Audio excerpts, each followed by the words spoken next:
سلام دوستان. بعضی از کودکان و نوجوانان معمولا انسان‌های بیگناه و آرامی هستند. بعضی هم شوخ و بیقرارند، اما کسی باور نمی‌کند که توانند آدمی را بکشند. بعضی از کودکان هستند که واقعا ترسناکند و ما امروز در این ویدیو شیطان صفت‌ترین کودکان را معرفی می‌کنیم.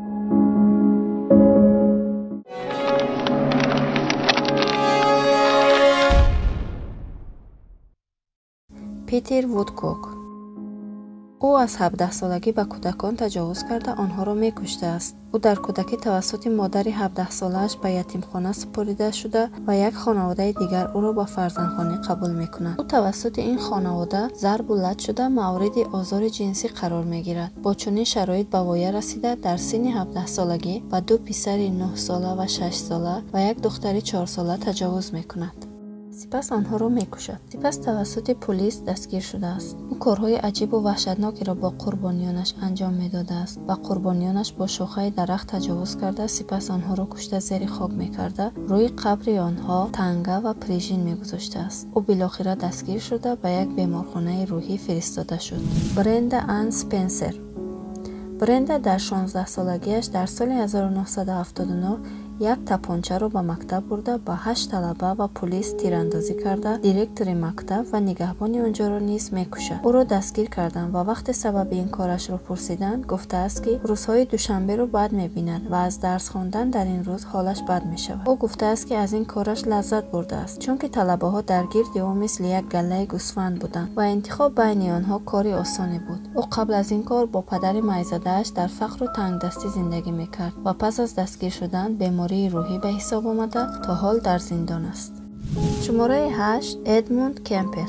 او یک قاتل قد بلند و بزرگ جثه بود که هیچ رحمی نداشت. در سن 15 سالگی بیبی و بابای خودش را با تیر تپانچه کشت. او کودک شیطان صفتی بود که وقتی از او سبب قتل بیبی و بابایش را پرسیدند گفت فقط می‌خواستم فهمم که کشتن آدم چه حسی دارد. او بیمار روحی شناخته شده به بیمارخانه روحی سپرده شد، اما در سن 21 سالگی از آنجا نیز آزاد گشت. پس از آزاد شدن تغییری نکرد و به کشتن آدمان ادامه داد و یک قاتل شناخته شد که اگر داستان قتل‌هایش را به نوار می‌گرفت یک فیلم کامل می‌شد. شماره 7 پسرک بریتانیایی به نام.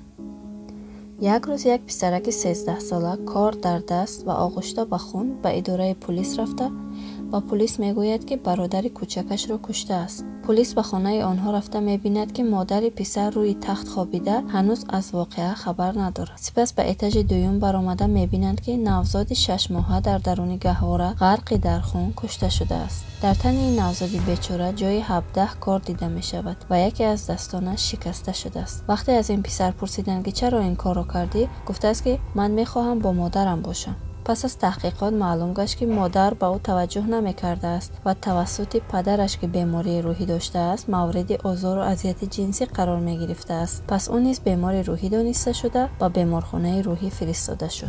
شماره 6 مری بیل.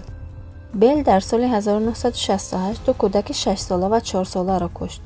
او این دو کودک را نفسگیر کرده کشته بود، اما دل مردم به او میسوخت. چرا؟ چون که دوره کودکی مشکلی را گذرانده بود. مادر او یک فاحشه خیابانی بود و توسط مادر و مشتریان او مورد آزار و اذیت جنسی قرار گرفته بود. مادر شیطان صفتش چند بار کوشش کرده بود که او را بکشد و طور وانمود سازد که گویا این یک حادثه ناخوش بوده است. یک بار او را از تیریزه به بیرون پرتافته، یک بار دیگر با داروهای خواب‌آور او را مسموم کرده بود. اما مری زنده ماند. مری یکی از قتل‌هایش را در 9 سالگی و دیگرش را در 10 سالگی انجام داده روی شکم مقتول حرف ام را نوشته بود. او را در دادگاه به زندان حکم دادند و تا سن 23 سالگی در زندان بود و سپس آزاد شد. شماره 5 جاش فیلیپس. جاش امریکایی در سال 1998 دختری همسایه 8 ساله‌اش را آنقدر با چوب زده بود که جان از بدنش رفته بود. بعد از گم شدن دختر پلیس به جستجوی دختر می‌براید و خود فیلیپس هم به این کار یاری می‌رساند. اما مادر فیلیپس وقتی جسد دختر را در زیر تخت پسرش پیدا می‌کند حقیقت را می‌فهمد.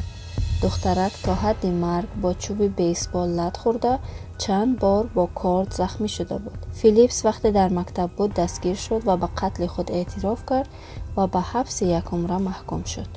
شماره 4 رابرت تامسون و جان ونابلز. این قتل سال 1992 در بریتانیا اتفاق افتاده میان مردم ترس و وحشت فراوانی را به وجود آورد. این دو پسرک در سن 10 سالگی این جرم را مرتکب شدند و توسط ویدیوها جرم آنها ثبت شده است. آنها از یک مغازه کودک 2 ساله را به بیرون برآورده اول نقشه کشیدند که او را بدزدند و زیر ماشین پرتایند، اما این کار را نکردند و این کودک بیچاره را به خودشان بردند. آنها در راه کودک را می‌زدند و به زمین می‌پرتافتند. راهگذران این حادثه را می‌دیدند و این دو پسر می‌گفتند که او برادر خردیشان است. آنها کودک را به راه آهن برده اول در چشمانش رنگ پاشیدند، سپس او را با سنگ زدند و چند بطریه را بر روده‌اش فرو کردند. سپس با سنگ بزرگی به سر کودک زده او را به بدترین و وحشتناکترین راه کشتند. سپس جنازه کودک را روی ریل قطار گذاشتند و بعد از گذشتن قطار جنازه به 2 قسم تقسیم شد.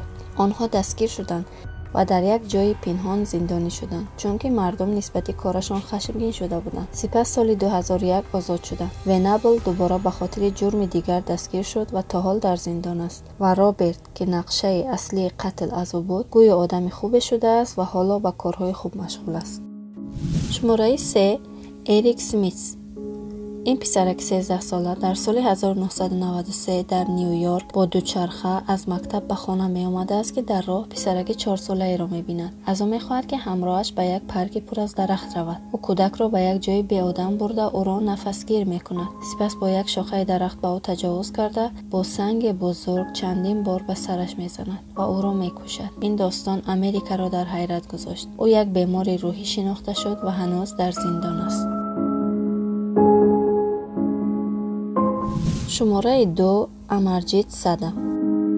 این پسرک 8 ساله قاتل خردسال‌ترین جهان است. او اهل شهر بیهار هندوستان بوده. در سال 2006 به قتل 3 نوزاد از جمله خواهر و دختر خاله‌اش متهم شده است. این نوزادهای بیچاره یا نفسگیر شده بودند یا سرشان با سنگ شکسته شده بود. پزشکان در این عقیده بودند که او اختلال روحی داشته، کار درست را از نادرست فرق نمی‌کرده است. به خاطر خردسال بودنش او را به زندان نفرستادند، اما 3 سال در بیمارخانه روحی و در حبس خانگی نشست بود. بیشتر کودکان قاتل به خاطر دوره کودکی مشکلی که گذراندند این جرم را مرتکب می شوند. اما امرجیت زندگی خوبی همراه پدر و مادرش داشت. طبیبان در آن عقیده‌اند که او از دوره تولد به این بیماری گرفتار بود. جسی هاردینگ پومروی. این داستان به سال 1859 برگشته او را به عنوان شیطان صفت‌ترین کودک تاریخ امریکا می‌شناسند. هنوز معلوم نیست که جسی چند قربانی داشت، اما از سن 12 تا 16 سالگیش کودکان بسیاری را از سن 4 تا 8 ساله به قتل رسانده است.